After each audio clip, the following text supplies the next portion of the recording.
Conor. Our final speaker will be Edith Delaney. Edith is from County Carlow in the Republic of Ireland.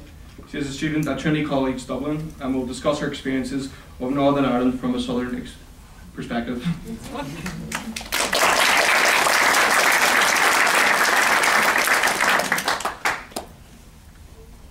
Ladies and gentlemen, friends of the Washington Ireland programme and fellow classmates. Carl Menninger once wrote, "The voice of intelligence is drowned out by the roar of fear.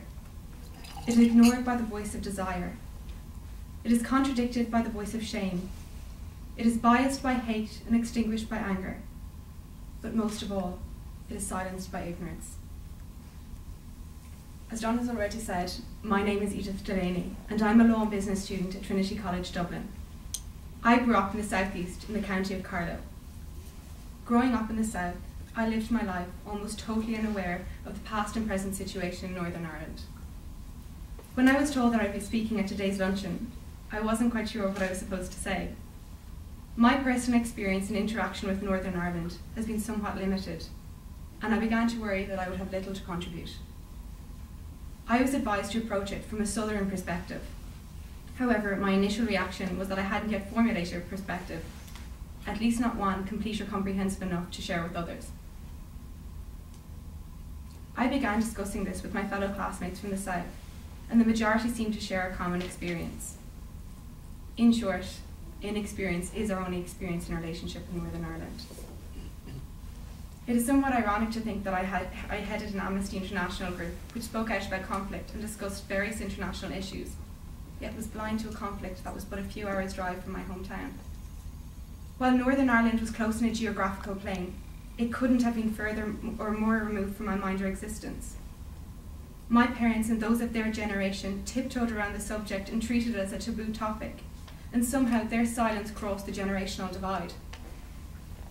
Attending school in the south, we learned of Northern Ireland in a historic context. The troubles that existed were spoken of in the past tense. Rather naively, we subscribed to the idea that the day the Good Friday Agreement was signed, all the tensions and problems dissolved and dissipated.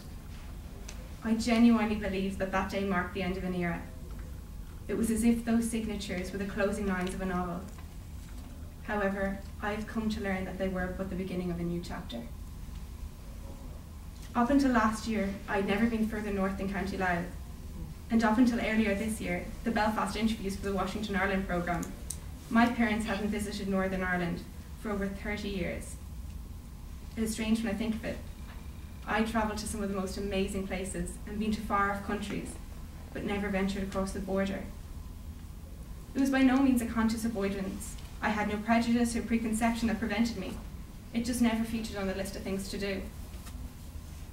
I regret to admit that the first time I travelled to North was not even on my own initiative.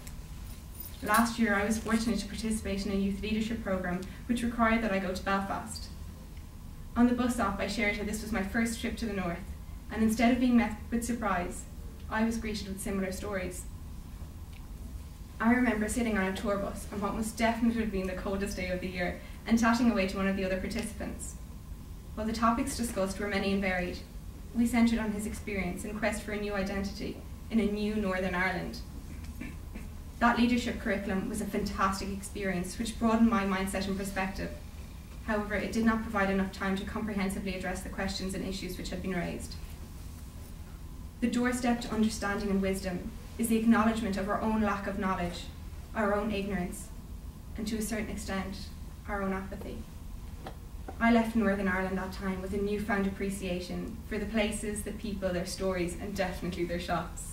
I left not knowing all the answers, but at least it had whetted my appetite for asking questions. I entered the Washington Ireland programme in the hope that I might find an answer to at least some of these questions. I was hoping that this experience would prove insightful and enlightening. To speak with perfect candour, it has not met these expectations, for in reality it has far exceeded any hopes and wishes I may have had. The Washington Ireland programme induction weekend in Northern Ireland opened my eyes. For the very first time, I realised that it was not just my parents' generations that had been affected. I remember sitting in a talk given by ex-paramilitaries from either side of the conflict and feeling an incredible sense of shame. ashamed that I was not more attuned to these issues. It was on that day I made a conscious decision to inform myself and actively pursue and search for the real story, the real Northern Ireland. Much has changed since that day. Through the people I've met on this programme, my somewhat vague perception of what Northern is has altered. Every time I sit down to lunch or dinner, or even on the metro, I learn something new. Not always about burning political issues or American politics, but about the nature of people, the intensity of goodwill, and the potential that exists for change. The WiP class of 2010 is an eclectic group of people who are defined by their differences, yet united by the many similarities. The opportunity to work with a team of people with such strength of character and clarity of purpose is definitely one which I will treasure. It is through programmes such as WiP, through the international presence of the Northern Irish Bureau, and through initiatives such as the Ulster-American Society that real and effective change can be realised. There is an Irish phrase that aptly summarises the conclusion I have drawn.